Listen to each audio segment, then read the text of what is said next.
Before the story starts, subscribe if you don't want to miss what happens when truth finally comes out. My name is Layla.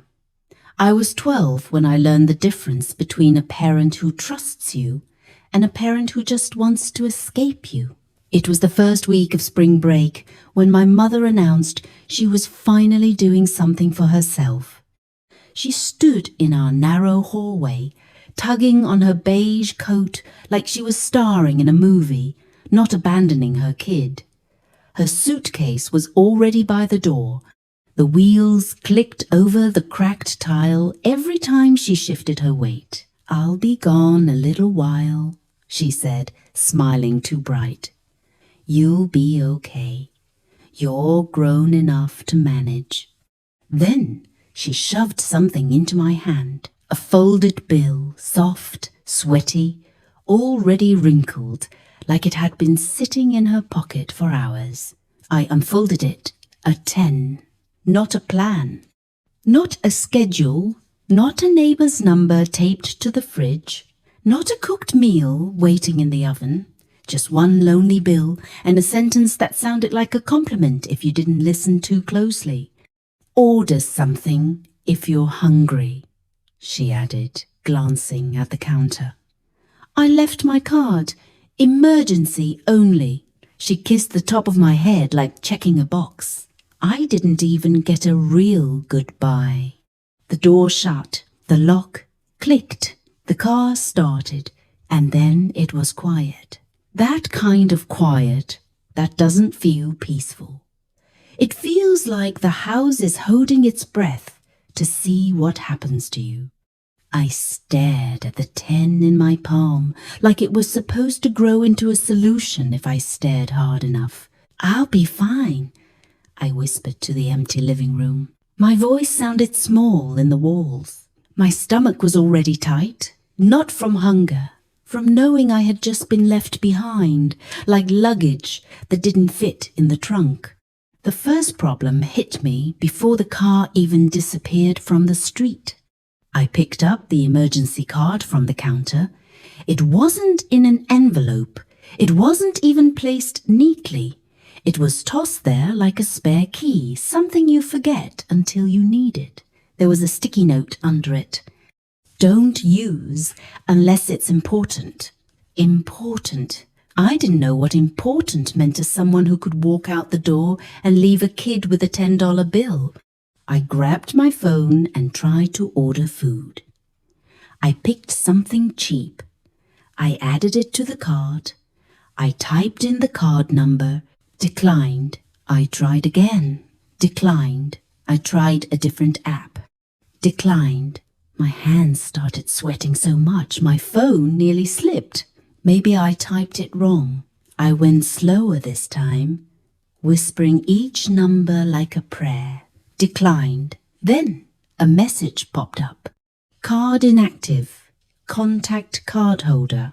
Inactive. Of course it was. A rescue rope tied to nothing. I stood there, looking at the screen, waiting for the panic to come. It didn't rush in like a wave. It crept in like cold air through a cracked window. "Okay," I said to myself. "Okay, Layla, think." Because when you're a kid and you realize no adult is coming, your brain does this weird thing. It starts acting older than your body. Not because you're mature, because fear has no other choice. I tried to turn the first day into a challenge. If she wanted me independent, I would show her independent. I opened every cabinet. I lined up what I found on the counter like I was inventorying supplies for a survival show. A half bag of rice. A jar of peanut butter with a spoon stuck inside like someone had given up mid-scoop. A few cans with labels too faded to read. Crackers that tasted like dust. The fridge was worse. A bottle of ketchup. Old takeout sauce packets. 2 eggs. That was it. I stared at those eggs like they were gold bars. I ate one that night. Carefully, slowly, pretending I wasn't scared. I even laughed once, this small, nervous laugh, because the idea of being left alone felt so ridiculous. I wanted to believe it was a prank, but there was no camera, no joke. Just a quiet house and time stretching out like a long hallway with no doors. By the second day, the $10 bill felt lighter in my pocket. Not because it was disappearing, because it was turning into something else. A countdown. I walked to the corner shop near the bus stop. The air outside was bright, normal, almost cruelly normal. People walked dogs, carried groceries, laughed on their phones. Normal lives. Normal parents. I bought the cheapest things I could find. A loaf of bread, instant noodles, a small carton of milk. The cashier didn't look at me twice. Nobody ever does.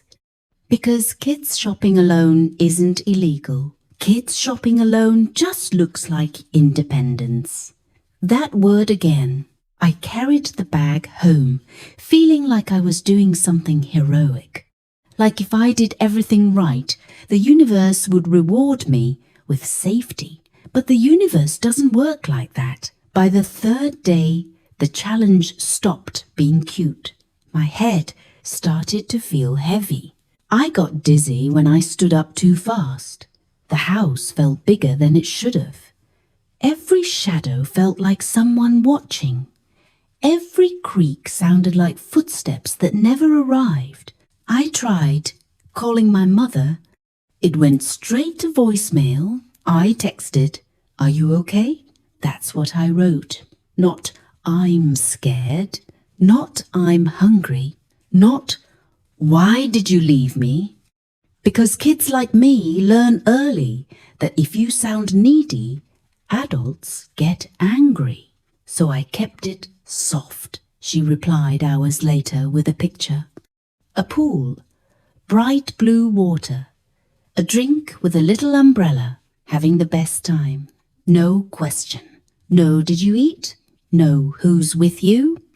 Just proof she was having fun while my stomach twisted around itself. I stared at that photo until my eyes burned. Then I did something I didn't plan. I opened my school notebook. On the first clean page, I wrote one word in big capital letters. Proof. My hand shook. Under it, I started listing facts like I was building a wall brick by brick. Alone since Monday. No adult in-house. Card inactive. Money, 10. Food almost gone. No calls. When I finished, I stared at the page. It didn't look like writing. It looked like a record, like something that could survive even if I didn't. And that thought, dark and quiet, made my throat close. Because once you write something down, you're admitting it's real. That night, I turned on the TV and left it playing. Not because I wanted to watch, because silence was starting to feel like a thing, like it had weight. I slept with my phone on my pillow, my shoes stayed by the bed. I kept telling myself if something happened, I could run. Run where? I didn't even know. On the fourth day, I got hungry enough that my body stopped pretending. I ate dry noodles straight from the pack, crunching them slowly like chips. I drank water to fill the empty space. Then I stood in front of the mirror in the bathroom and stared at my own face. My cheeks looked flatter. My eyes looked too big. And suddenly, I hated myself for being a kid. I hated the smallness of my own body.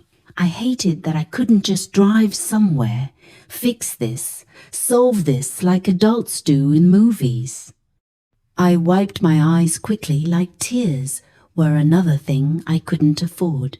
Then I went back to the notebook and I added a line I didn't even mean to write. If something happens to me, this explains why. I froze when I saw the sentence. It felt like I had cursed myself, but it also felt honest. By the fifth day, the house felt like a trap. Outside, everything was alive. Cars passed, birds chirped, neighbors watered plants. Inside, it was me and hunger and a locked door. I considered calling my best friend Mina. My thumb hovered over her name. If I called her, she'd tell her parents. If she told her parents, adults would come. And if adults came, my mother would have to answer.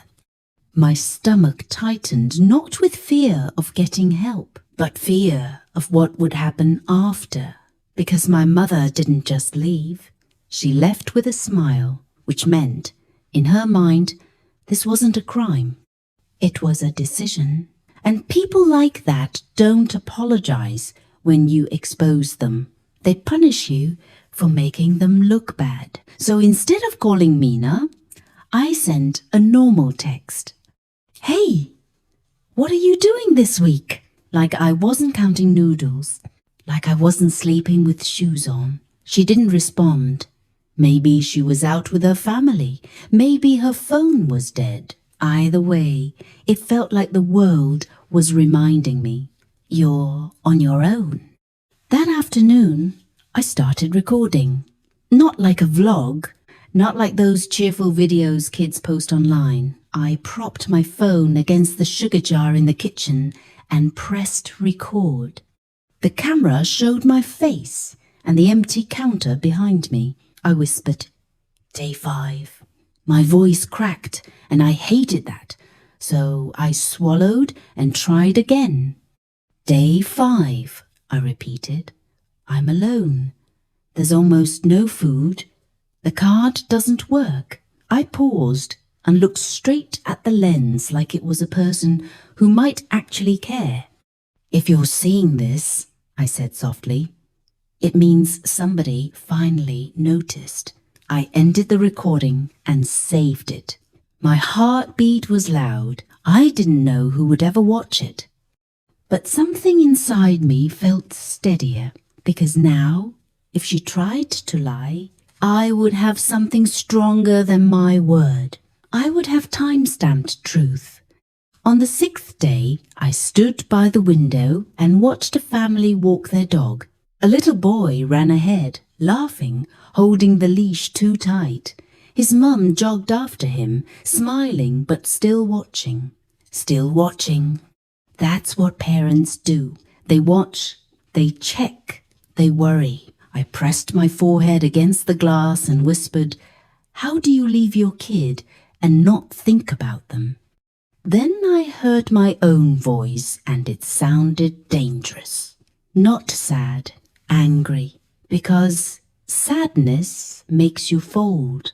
Anger makes you build. And in that moment, I knew something.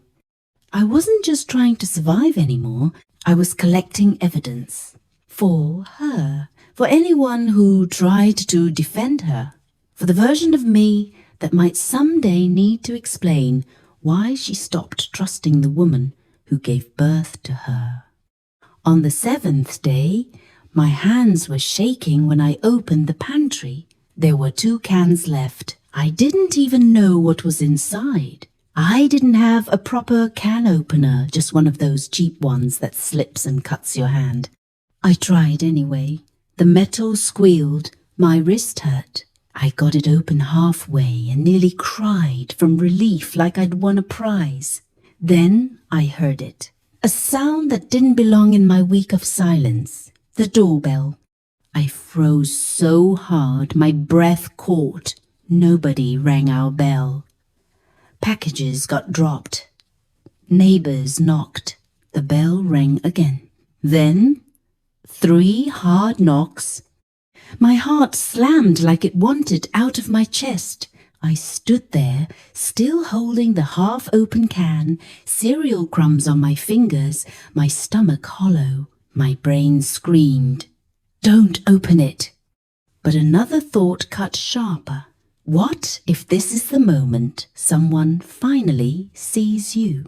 I walked to the door anyway, slow, quiet. Like if I moved too fast, the whole week would collapse. I cracked it open just an inch, and I saw a man standing on the porch in a dark jacket, holding a folder. The logo on the folder made my stomach drop. My school. He looked down at me, eyes scanning my face like he already knew the answer to his own question. "Layla?" he said gently. I nodded, unable to speak. "I'm Mr. Klein," he continued, "from the school office. We've been trying to reach your parent for days." He leaned a little closer, keeping his voice soft like he didn't want to scare me. "Can I come in for a minute?" My fingers tightened on the doorknob. This was the line, the moment where I could lie, or I could let the truth walk in. And right then, with my stomach empty and my notebook full of the word proof, I stepped back and I opened the door. Mr. Klein stepped inside, like he was entering a space that might break if he moved too fast. The door closed behind him with a soft click, and suddenly the house felt smaller, not quieter, heavier, like everything I'd been pretending wasn't happening had been waiting for a witness. He looked around first. Adults always do. Not in a nosy way, in a counting way. Empty counter. One chair pulled out like someone had sat there too long, the fridge humming too loud for how little it held. "Is your parent home?" he asked, though his eyes already knew the answer. "No," I said. My voice surprised me. It didn't shake. "Where are they?" he asked gently. I swallowed.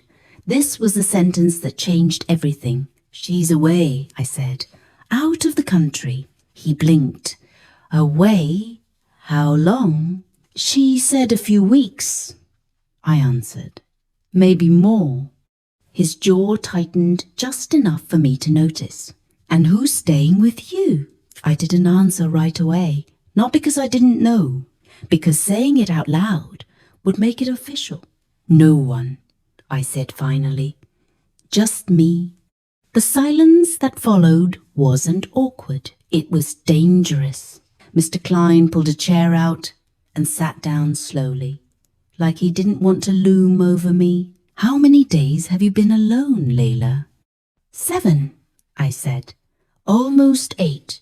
He exhaled through his nose and rubbed his forehead once, like a man trying very hard to stay calm. "Do you have food?" he asked. I let out a small laugh I didn't recognize. "There's some," I said. "Not much." "And money?" I reached into my pocket and placed the folded bill on the table. It looked even smaller under the kitchen light. He stared at it for a long moment. Then he looked at me not like a teacher, not like an authority, like an adult who had just realized something was deeply wrong. "This shouldn't be happening," he said quietly. I shrugged. "She said I was old enough." He leaned forward. "Being capable isn't the same thing as being cared for." Something in my chest cracked open at that. He asked me to sit, so I did. He asked questions, slow and careful, like he didn't want to scare the truth away. "When did she leave? Did she tell anyone? Did she check in? Was there an adult nearby?" Each answer made his pen move faster. When I mentioned the card not working, his eyebrows drew together. "When did you try to use it?" "First day," I said. "More than once. And you didn't call her?" "I did," I said. It went to voicemail. I didn't tell him about the photo yet. I wasn't ready. He stood and opened the fridge. I flinched without meaning to. It felt like being exposed. He didn't comment. He just looked. Then he closed it softly and turned back to me. "Layla," he said, choosing his words carefully. "Leaving a child your age alone, without supervision, food, or a working emergency plan is not independence." He paused. "It's neglect." The word hit the air like glass breaking. Neglect. I'd heard it on TV, in movies, in whispered conversations about other families. Not mine. What happens now? I asked. My voice sounded younger again. He didn't sugarcoat it. I need to make some calls, he said, to make sure you're safe. Safe. That word didn't feel real yet.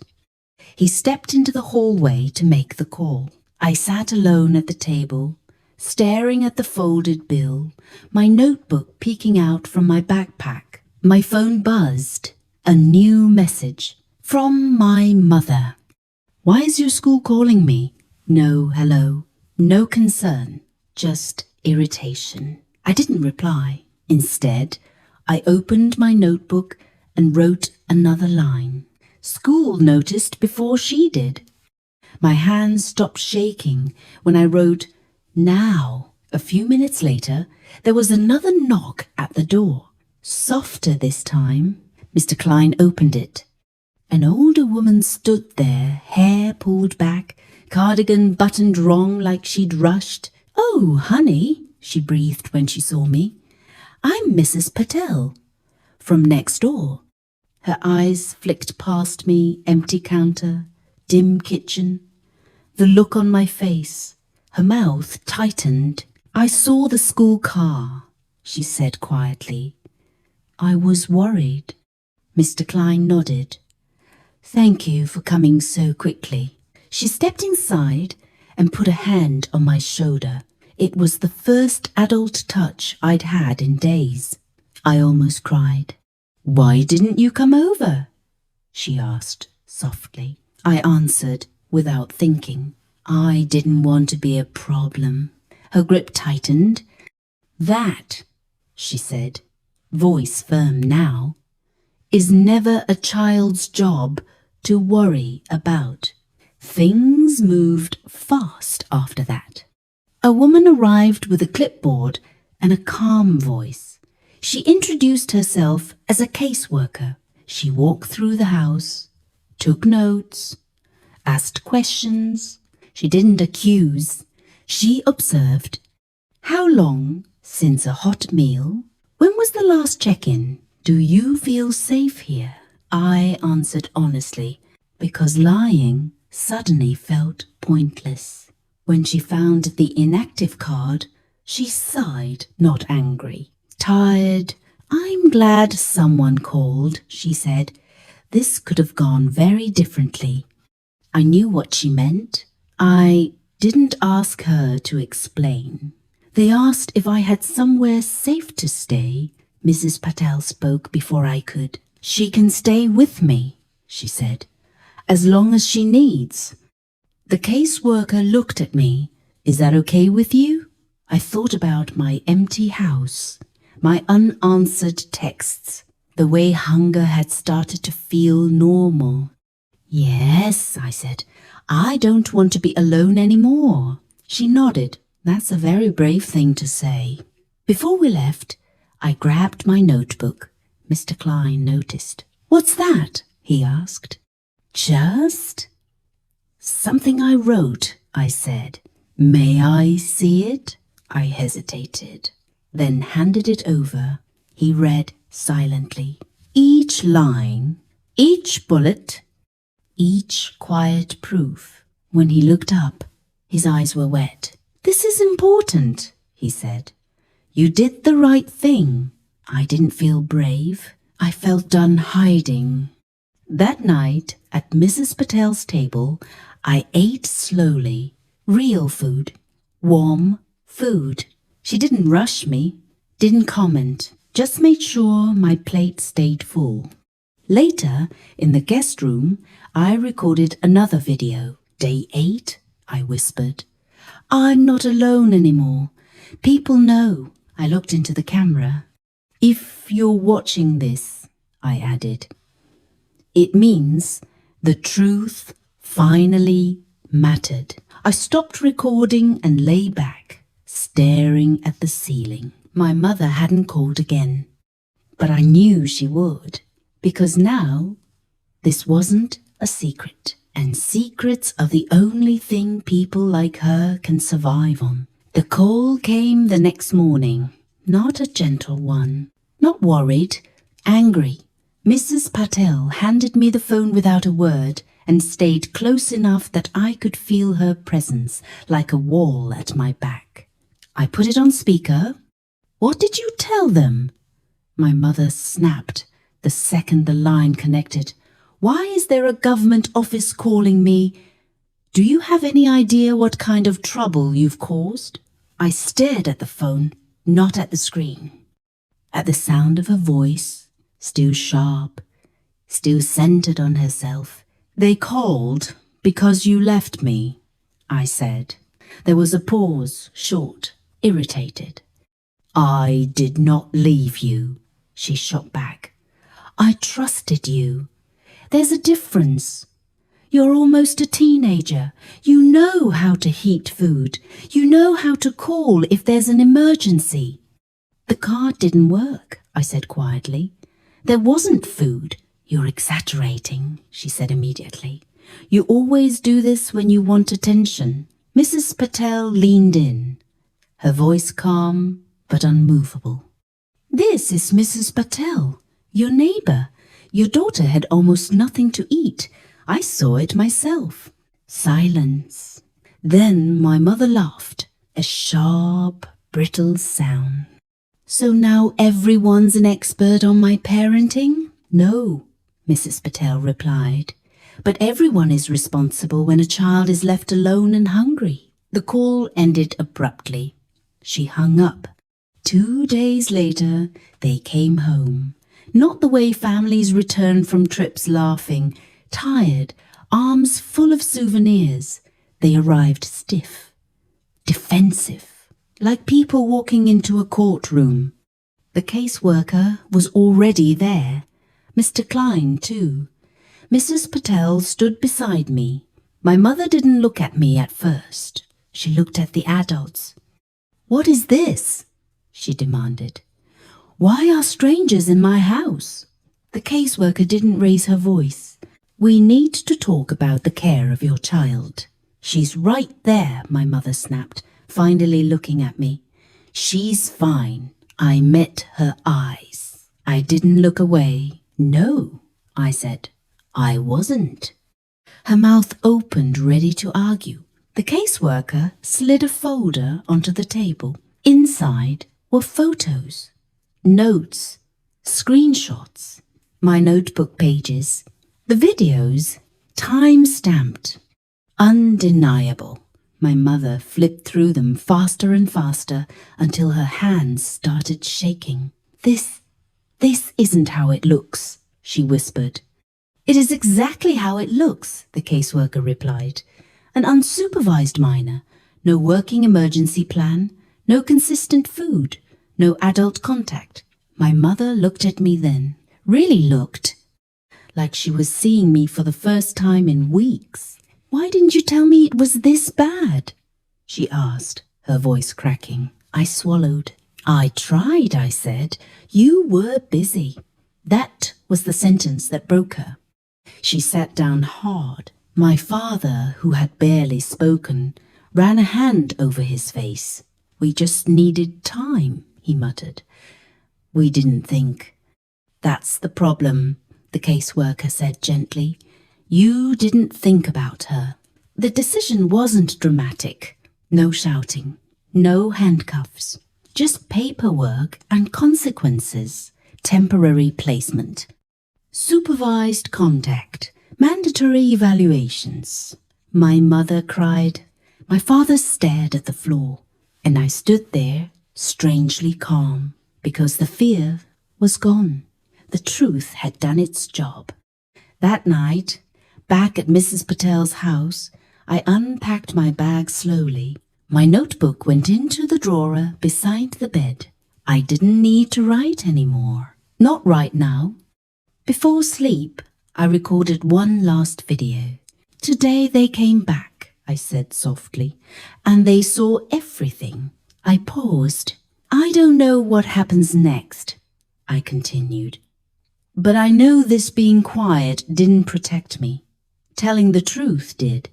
I turned off the camera, And for the first time since the door closed behind her suitcase, I slept without my shoes on. Weeks later, the house next door still stood, but it didn't feel like home anymore. Not to me.